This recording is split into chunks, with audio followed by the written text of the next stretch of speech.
Muy buenos días. El día de hoy estamos celebrando la conversión de San Pablo. Y aunque hay mucho que decir de San Pablo y mucho que aprenderle, no voy a decir nada de él porque seguramente durante la Sagrada Eucaristía el día de hoy vas a escuchar mucho hablar de él. El Evangelio. El Evangelio creo que tiene un mensaje muy importante para nosotros, especialmente para aquellos que están muy familiarizados con estas palabras, porque muchas veces podemos perder de vista qué es lo que realmente es importante. E incluso si San Pablo estuviera aquí, seguramente él nos diría: ¿para qué pierden el tiempo hablando de mí? Hablen de Jesús. Aunque ciertamente en algunas ocasiones San Pablo habló de él mismo con tal de que se entendiera mejor el mensaje de Cristo. Por eso el contemplar algunos modelos de fe, Jesús es el único modelo, ¿verdad?, a quien debemos de seguir. Pero cuando me refiero a modelos de fe, es modelos de personas que han logrado seguir a Jesús. Eso nos motiva, saber que sí se puede con todo y nuestras limitaciones. Y San Pablo es un gran ejemplo de alguien que pudo imitar a Jesús. Incluso él es el que dice: imítame a mí cuando yo imito a Cristo. Y cuando no lo imito, imítalo a él, de tal manera que siempre sea Jesús nuestro modelo. Pero escuchemos el Evangelio y abramos nuestro corazón para que sea Dios el que hable directamente a nosotros. Dice así: en aquel tiempo se apareció Jesús a los 11 y les dijo: vayan por todo el mundo y prediquen el Evangelio a toda criatura. El que crea y se bautice se salvará. El que se resista a creer será condenado. Estos son los milagros que acompañarán a los que hayan creído. Arrojarán demonios en mi nombre, hablarán lenguas nuevas, cogerán serpientes en sus manos, y si beben un veneno mortal no les hará daño. Impondrán las manos a los enfermos y estos quedarán sanos. El contexto de este evangelio, claro está, en la resurrección. Jesús resucitado les da estas indicaciones a los apóstoles: vayan y prediquen a todo el mundo. E incluso el día de hoy casi pudiéramos decir: vayan y prediquen a todo el universo. Algunos me han dicho: padre, ¿qué pasaría si hubiera extraterrestres? Les digo: pues no lo sé, pero seguramente también necesitan escuchar del amor que Dios tiene. Vayan por todo el mundo y prediquen. Ahora, escuchemos esto: el que crea y se bautice. Hablamos de creer. ¿Qué significa creer? Por ahí algunos dicen que creer es solamente la relación entre mi idea con la realidad, de una u otra forma el poder entender algún concepto. Eso sería de manera intelectual, porque realmente cuando tú crees en algo, también tu comportamiento está en esa coherencia con tu intelecto. Entonces creer no es solamente una facultad intelectual, sino que lleva consigo también un comportamiento. De tal manera que si tú crees que el agua está muy fría, pues seguramente vas a ir casi preparándote para sentir el agua fría cuando te metas a la alberca. Si tú crees que el agua está calientita, pues te vas a lanzar directamente. ¿Te das cuenta cómo la afirmación creer lleva consigo una actitud en el comportamiento? Creer. ¿En qué creer? Pues en el evangelio que se va a predicar. Pero no es solamente creer, sino además bautizarse. Y aquí se pone el énfasis, no solamente en un comportamiento personal, sino también todo lo que implica el bautismo, un comportamiento comunitario. Porque indudablemente el bautismo te hace partícipe de la gracia de Cristo, te unes a Cristo, pero como es un acto litúrgico también te unes a toda la iglesia, te haces miembro del pueblo de Dios. Entonces no se trata solamente de creer de manera personal y tener una actitud de manera personal, sino el acto de bautizarse también implica una vida litúrgica y una vida comunitaria. Ahora, ¿qué es lo que sucede cuando alguien no cree? Pues se condena. ¿Se condena a qué? A vivir sin fe. ¿Y qué es vivir sin fe? Pues vivir en la angustia de la muerte, en vivir de la angustia de que no sabes qué sucede el día de mañana, el vivir en la angustia de que no te sientes amado por un Dios real, el vivir fuera de la comunidad cristiana, el no tenerle sentido a tu vida, el no participar de una liturgia que te ayuda a elevarte a Dios. De todo eso una persona se condena cuando no cree, cuando no vive su dignidad de bautizado. Entonces, no es que Dios te condene, sino que la misma persona se condena cuando no está viviendo de acuerdo a la fe que dice que profesa. El día de hoy, aquí pudiéramos detenernos y hacer esta pregunta. Nosotros, ¿sí estamos viviendo nuestra fe? Nosotros sí creemos y vivimos nuestro bautismo, participamos plenamente de toda la liturgia.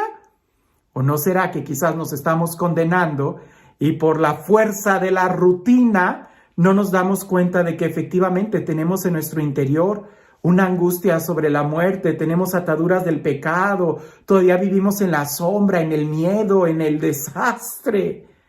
Aquí sería bueno que nos preguntáramos si nosotros hemos escuchado el mensaje y hemos dado el paso de creer e injertarnos en el pueblo de Dios. Ahora, ¿cuáles son las características que acompañan a aquellos que creen? Aquí quiero hacer una pausa, porque alguien pudiera decir de manera radical que esas características así se deben de cumplir, de manera radical, material y tal cual como están ahí.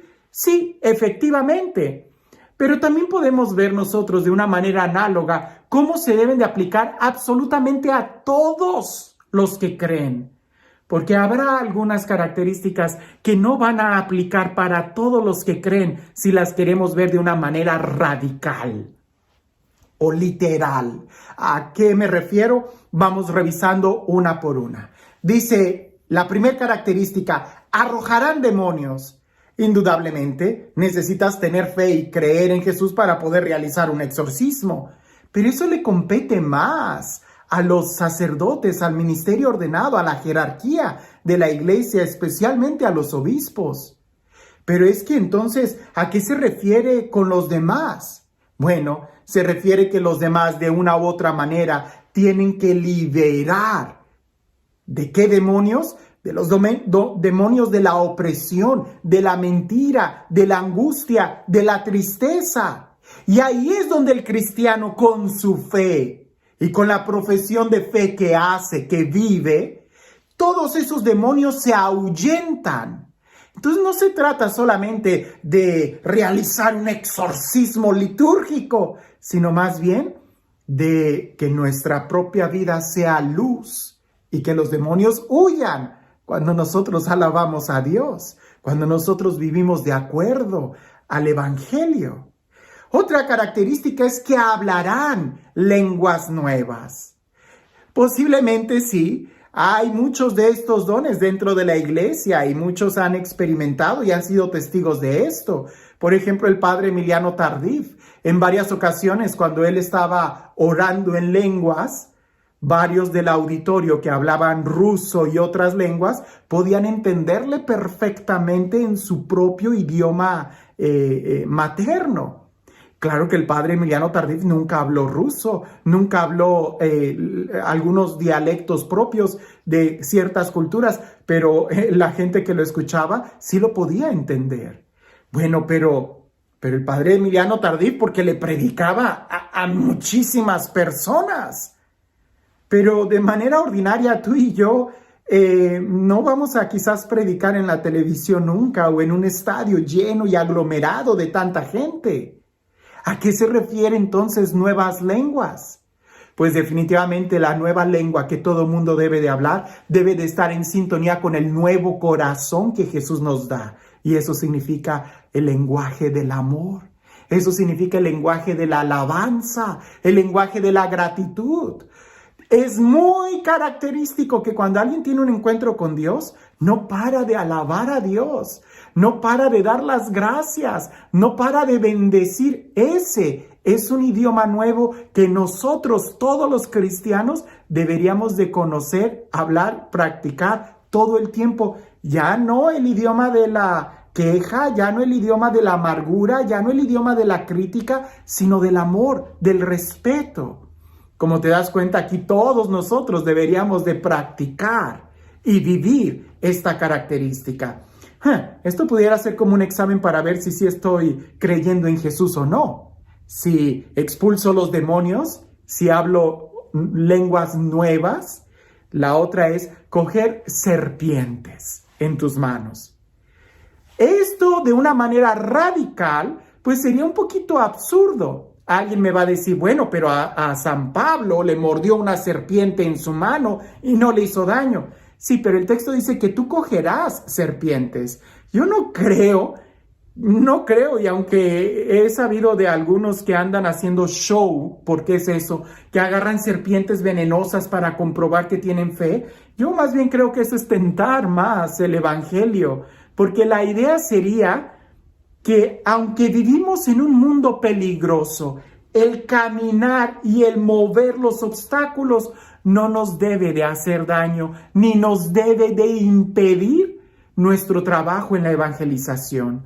Como algunos dicen, el reto para nosotros es poder caminar sobre el pantano sin ensuciarnos. Y aquí sí, todos nosotros debemos de entender esto muy claro, porque estamos viviendo en un mundo donde hay una cultura de la muerte. Y aunque yo convivo y puedo trabajar y dialogo con personas que viven inmersas en la cultura de la muerte, yo no debo de obstaculizar o detenerme o cuestionar el evangelio de vida que se me ha dado, que tengo que predicar.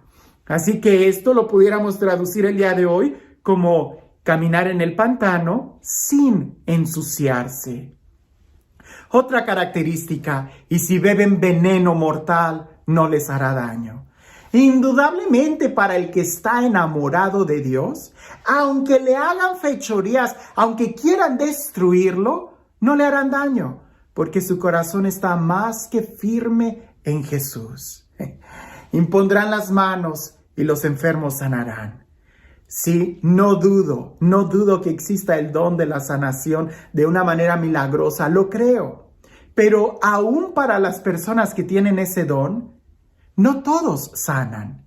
Y entonces, ¿cómo poder interpretar esto como un signo de que efectivamente impondremos las manos y sanarán los enfermos? Se está hablando de que nuestro trabajo será medicina, de que nuestro trabajo será más sanar el corazón, las relaciones, la cultura, el autoestima. Eso sí, a todos los que sean tocados por nuestro ministerio debieran ser sanados sin excepción. Como te das cuenta, no se trata solamente de querer leer el evangelio de una manera espectacular. Si lo leemos así, inmediatamente quedamos fuera y lo hacemos más como un show de televisión. Pero si lo queremos aplicar a nuestra vida, nos envuelve, nos compromete y nos incluye a todos sin excepción. Así que este pudiera ser como un examen para saber si realmente somos cristianos, si realmente profesamos nuestra fe en Jesús, o si quizás nos hemos acostumbrado tanto al evangelio que ya no dejamos que entre a nuestro corazón con la novedad que presenta. Y este Dios, el Dios del amor, el Dios de la vida, el Dios de la paz, el Dios que nos ama, el Dios que nos acompaña y que nos da una tarea y una misión, ir y evangelizar, que sea Él quien el día de hoy te bendiga, en el nombre del Padre, del Hijo y del Espíritu Santo. Cuentan por ahí que había un hombre que pudo comprar un pequeño libro de la Biblioteca de Alejandría que se había quemado, un pequeño libro que sobrevivió a las llamas de esa biblioteca tan importante. Y lo compró muy barato, pero cuando lo estaba hojeando se dio cuenta que en la parte de atrás había una inscripción donde estaba el secreto de cómo convertir las cosas, cualquier material, en oro. Y para eso él tenía que conseguir la piedra filosofal que estaba escondida entre muchas piedras a la orilla de cierto mar. Claro, de manera exterior era una piedra normal, pero la diferencia de esta piedra es de que cuando tú la agarrabas era una piedra caliente. Así que él pidió dinero, se fue a tal lugar donde estaba inscrito en el mapa, en esas pequeñas direcciones, cuál era el mar y cuál era precisamente esa ribera en donde la piedra estaba escondida. Y él agarraba una piedra, estaba fría, y para no soltarla en la orilla, porque si no la iba a volver a agarrar, la arrojaba al centro del mar. Y así agarraba una piedra fría, la lanzaba, otra piedra fría la lanzaba. Por una semana, duró un mes, duró un año, pero él estaba convencido de que entre todas esas piedras, ahí estaba esa piedra mágica que iba a convertir lo más corriente en oro. Cuando agarra la piedra, la siente caliente, pero por la fuerza de la inercia, también la arrojó al mar. Cuando la arrojó y ya no la tenía, se dio cuenta que su mano estaba caliente y que había arrojado la piedra correcta. A veces a nosotros así nos pasa, que estamos tan acostumbrados al Evangelio que a veces lo tomamos y lo arrojamos por inercia sin darnos cuenta que el Evangelio es lo que puede hacer de lo más corriente de nuestra vida en algo precioso. Cree en el Evangelio y te darás cuenta que la vida vale la pena vivirla. Que tengas un excelente día.